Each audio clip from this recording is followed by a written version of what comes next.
Say hello to Kenzie and her boyfriend, Kunyae. Young love. She thought she was going to spend the rest of her life with Kunyae. Until this happened. She didn't see it coming. Her mom didn't see it coming. Her mom was so upset about it. She wrote a Facebook post as a cautionary tale for other young lovers and their parents. Why don't we hear what the mom has to say? This is one of the hardest posts I have ever written. And given what our family has been through the last 6 months, that's saying a lot. On Friday evening, my daughter Kenzie, on the heels of her 18th birthday, was horrifically assaulted by her boyfriend Kunyae.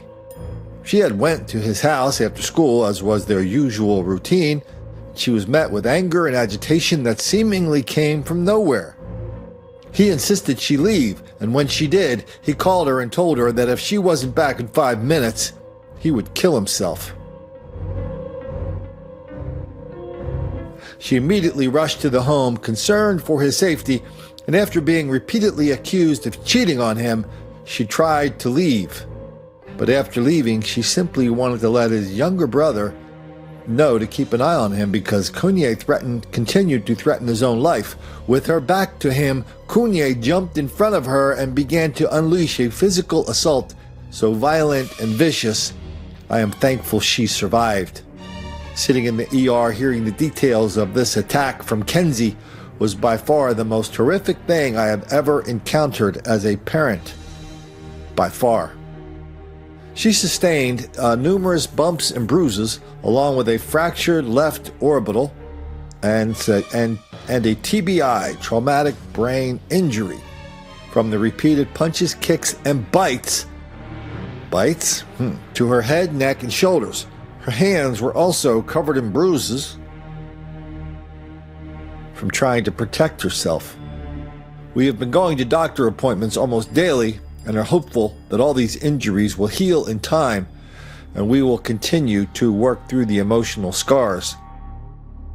The day after the attack, the Champlain police attempted to arrest Kunyae at his home, but with the help of his family and friends, he fled the home and has since been in hiding.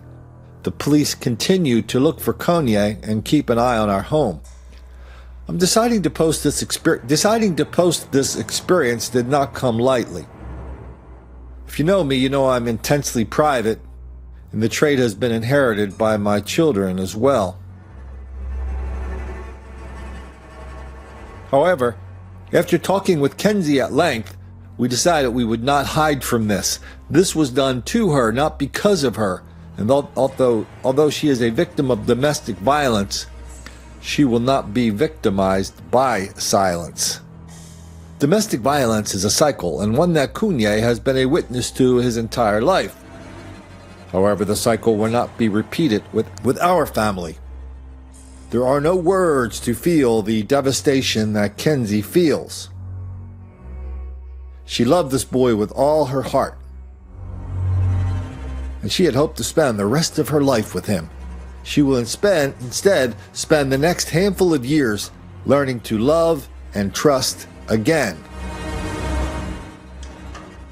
However, I've reminded her that most men don't hit, and that Dad showed her the example of that for the 21 years we were together.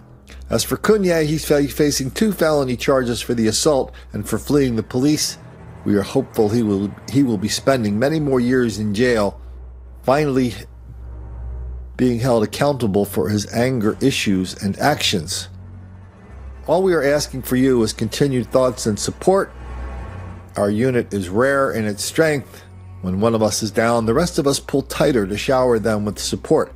Kenzie will never have to go through this alone. I will fight with her. However, hiding from what happened makes us look as though we are ashamed, and I will never allow one of my daughters to feel shame for anything that they could have neither anticipated or prevented. Please, sir, I want some more. If you see him, please consider him dangerous and call 911. Whenever we talk about black on white violence around here, I mean, you guys know we're on such a tightrope, a razor's edge. And so I like to try and be very careful with the words. One use I don't word around here is the word prone, because to me, prone has a futuristic connotation in it. We're not in the future business. We're not in the prediction business. We're in the happening right now business. And so when we look at Kenzie and Kunyae, we have to say, yeah, as bad as that is, this is not something that's out of the norm. Black on white violence in domestic relationships is basically, it's kind of the same as black on black violence in domestic relationships. It's like 8, 9, 10 times greater.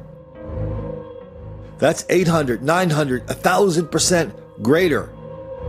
Black on white versus black on black, or versus white on white.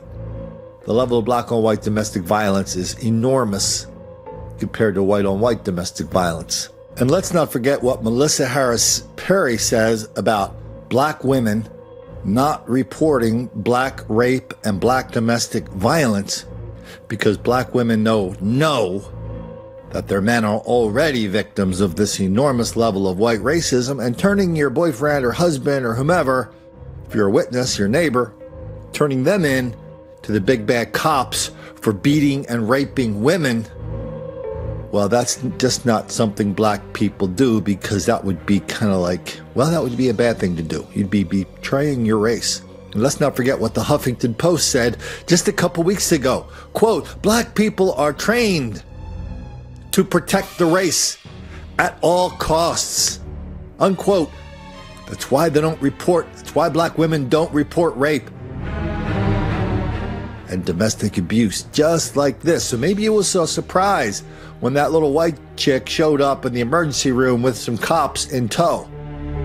It's like, wow, chicks don't normally report this. Black women don't normally report this. We normally get a pass on this. And so I don't know what young people or older people are supposed to do when you find yourself in this situation where the odds are against you. The heart wants what the heart wants, even if that does make the black kids angry.